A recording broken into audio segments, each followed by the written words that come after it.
अखेर एकनाथ खडसेंसह जुळवून घेण्याच्या मानसिकतेमध्ये उपमुख्यमंत्री देवेंद्र फडणवीस आहेत अशी शक्यता आहे। ओएसिस फर्टिलिटीच्या तज्ञांनी आयव्हीएफ उपचार पद्धतीद्वारे 1 लाखांहून अधिक जोडप्यांना मातृत्व प्राप्तीचा आनंद दिला आहे। मोफत अपॉइंटमेंट बुक करण्यासाठी आजच संपर्क साधा। माझा कट्टा या कार्यक्रमात खडसेंनी तोफ डागल्यावर फडणवीसांनी सारवासारव केली आहे। फडणवीसांनी आपल्याला राज्यपाल पदाची ऑफर दिलेली होती आणि त्यासाठी त्यांनी आपल्या मुलीचीही शपथ घेतली होती असं खडसेंनी माझा कट्टावर म्हटलंय। मात्र खडसेंबाबत केंद्राचा निर्णय मान्यच आहे असं फडणवीस म्हणतायत। तसंच गणेशोत्सवानंतर केंद्राशी चर्चेनंतर योग्य तो निर्णय घेतला जाईल असंही फडणवीसांनी स्पष्ट केलेलं आहे।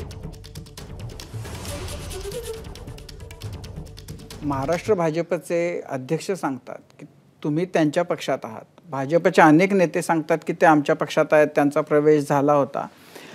तर हे फार कन्फ्युजिंग आहे।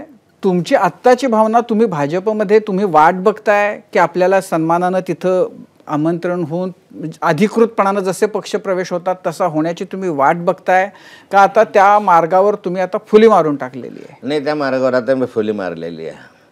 आता इतके दिवस मला राहणं बाहेर, म्हणजे मी प्रवेश घेतो असं तर कधी म्हटलं नव्हतं। मला प्रवेश घ्या असं सांगण्यात आलं म्हणून मी प्रवेशाच्या दृष्टिकोनातून गेलो। माननीय शरद पवार साहेब, जयंत पाटील साहेबांची चर्चा करून गेलो।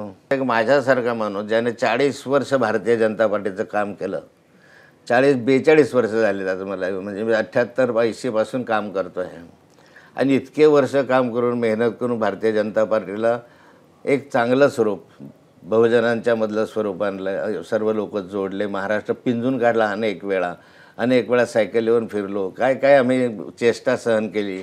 अशा परिस्थितीमध्ये एवढं सगळं करत असताना भारतीय जनता पार्टीत मला प्रवेश द्या ही विनंती करणं माझ्या दृष्टिकोनातून तर मला वाटतं की फार अपमानास्पद आहे।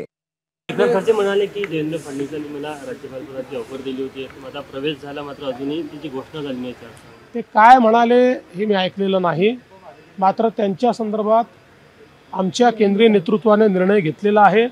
तो निर्णय आम्हाला सर्वांना त्या ठिकाणी मान्यच आहे।